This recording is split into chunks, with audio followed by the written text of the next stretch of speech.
What's up, world? We are back here at Radio Row here for Super Bowl in Phoenix, and as they like to say, the champ is here. And he ain't no lightweight champ, he ain't no middleweight champ, he is the heavyweight champion of the world, Mr. Ryan Bader. Thank you for joining us today. How's everything going, champ? Doing great. Glad to be here. Having fun. All right. So, from what I heard, that possibly the Chiefs may need an enforcer come Sunday. And I think that you might be the guy for the job, or you can go to practice tomorrow and train them on the proper tackling techniques. You know what I mean? Like, what would you do if that has to occur? How would you go ahead and teach them how to do this stuff? Yeah, it's high school. Let me start out with that. But went to a football school in high school. I was Nevada Defensive Player of the Year, highest division, and played all the Vegas schools. And I got in trouble a lot for kind of using my wrestling. I was kind of souping guys out there. I had the quarterback, grabbed him by his jersey, brought him back, boom. Claim to fame in the Reno Gazette-Journal. There's a picture of souping the quarterback, So what I learned in wrestling, it's like the hand fighting, right? And obviously we have good grip from just scrapping the whole time. And so wrestling transferred over really well to football, and they know how to play football, right? One thing is I messed around with a lot of them a little bit is the hand fighting aspect of what we use in MMA, maybe some DNs, like how to, get off that corner and whatnot, and just some little tiny things that make a big difference. Okay, so you play football, so we've already broken the ice. We got Super Bowl Sunday coming. Go ahead and give me a little bit of analyst on the game and tell me who you feel has the advantage going in. And who would you be betting, since you are a Nevada man? I'm not going to say Vegas, a Nevada man. Yeah. So who would you be betting if you was walking in to say, I can probably guess what his favorite place is? Red Rock? Is it? I like that. You look like you like Red Rock. Yeah. So who would you be betting as well, too?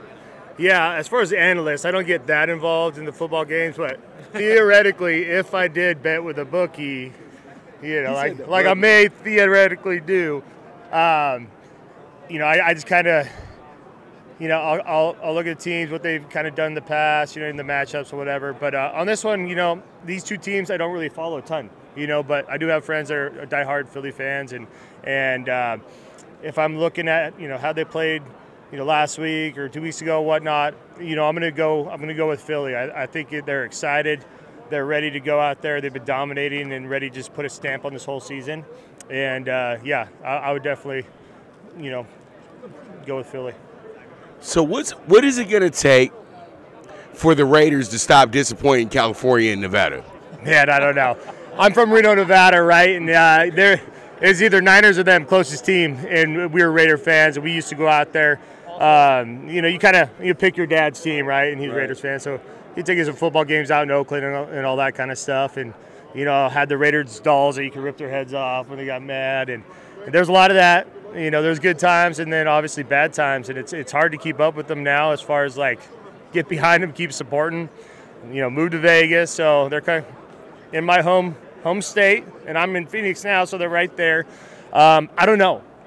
We've been asking that for a long time. That's the thing. But I would love for the Raiders to make a good comeback and really get in the mix. And I need a team to root for again. Yes, we do. All right, so you're in the amazing Bellator, which just keeps growing and growing and growing.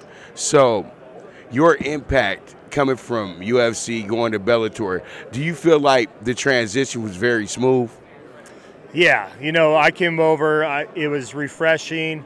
It was I need something new. I had 20 fights in UFC, and I wanted to do different stuff. I came over, and I always worried, like, is it going to be as big? I went out in Madison Square Garden and won the light heavyweight belt my first fight in Bellator, and it was that big, And then I got to do the heavyweight Grand Prix, and yeah, it's been amazing. I love the people over there, and I got to be a 2-division champion, and I'm still rolling. I get to fight, young, hungry kids. They're some of the best in the world, and I get to fight legends at the same time.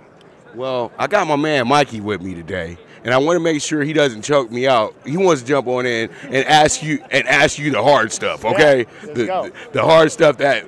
So I don't get choked out by him. Mikey can get choked out by him. So Mikey, go on here and talk some shop with him. Two weights.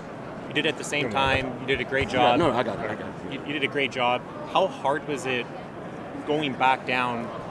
And because you see it, and you know, like historically in boxing, Roy Jones did that, and then the fluctuation when he went back down, it seemed like it messed with him a bit. Yep. Was that a case with you with light heavy? Yeah, I didn't think it was going to at all. Okay. But as I got older too, I got bigger, and you get that old man strength, and you know it's harder to cut weight, and it's not as good for you if it was ever decently good for you. So for me, going up obviously easy. Yes. I don't have to do anything. I wasn't trying to put on weight. Starting to go back down the last couple times. 3 times, I was like, man, it was getting tougher and tougher. But my ego was like, I've done this every weekend in wrestling for pretty much my whole life. We're good, we're good, we're good. And then it got to the point where my body didn't look the same out there. You know, my body couldn't process the water I was punishing myself with. And it just got too much. And so there was a point where I was like, yeah, I'm done going back down. And that's where I'm at now. I'm like, I'm a heavyweight now for the rest of my career, which is great. No more cutting weight. You know, I've done it my whole life. And people don't get, you know, how hard it is to drop 35, 40 pounds of water and go out there and perform in 24 hours the next day at a world title fight.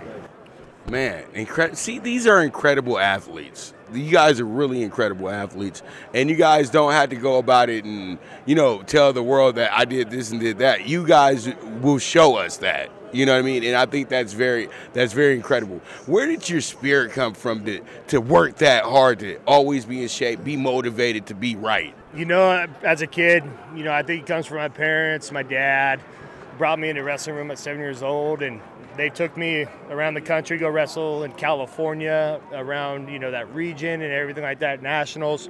And I've always just kept it rolling.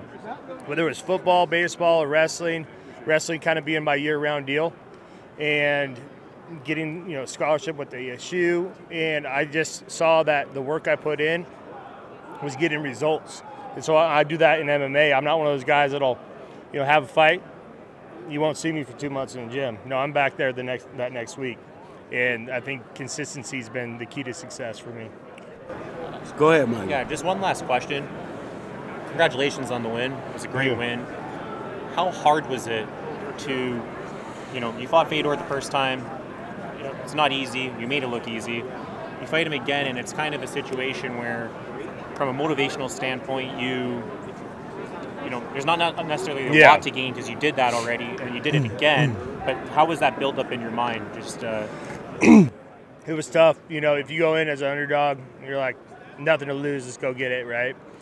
I went out there and knocked him out 35 seconds the first time. Yep. People go, oh, you're supposed to do it again. Oh, he's, you know, old. Oh, he's this. So you're going in with like, I can't lose, you know. And Fedor's one of those guys. Those right hands are flying by my head. If they connect, you're going out cold, you know. And so it's channeling that and just all distractions out of your head. Like, all right, I'm going to go out there. I'm going to do my job and beat this dude, you know. There's no what ifs. Like, what if he catches me? What if this? And a little harder, than, you know, my last couple fights were, you know, pretty evenly matched and whatnot. But got the job done at the end of the day, and that's what it's great about this sport, because when you do that and get the win and there's a lot of pressure on you, it's like a huge pressure release, and you're just kind of, it's like a moment, you know. Amazing. Perfect. Beautiful, beautiful stuff. We got the heavyweight champ here. We know that he's on the schedule today. We are as well, too. So we're going to have to end it right here. But, man, we would love to talk to him all day. But, you know, he don't want to hear my voice all day. So it's all good. So pretty much love to you, Mr. Bader. I would look forward to your next match as well, too. And hopefully one of these days I could walk out with you and walk with the belt, too. You know what I mean? So, man, I thank you very much. Once again, it's the one and only Pop DiBiase, the Primetime Capper, signing out for Fanatic Views.